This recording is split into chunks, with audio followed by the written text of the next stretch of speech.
And guys, nalipat na yung ating mga sisiw sa totoong bahay nila. Yun o, malaki na yung dalawa o, yun o.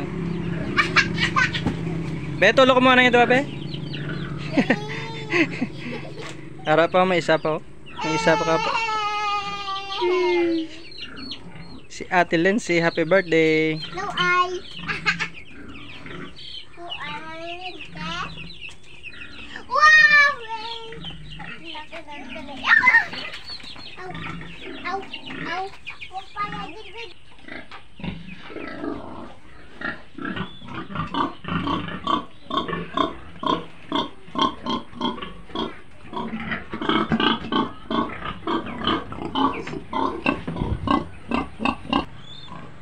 Guys, medyo inayos natin yung kulungan natin. Nilagyan natin ng mga ganyan para pag mag-alaga tayo ng mga pato o baby, hindi lalabas guys.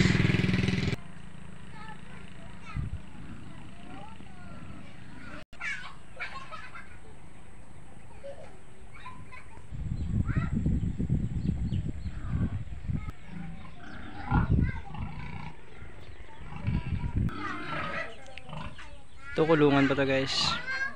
Medyo kapos lang tayo sa budget ngayon. Habang hindi pa siya nagawa ay lagyan muna natin ng mga gulay-gulay dyan.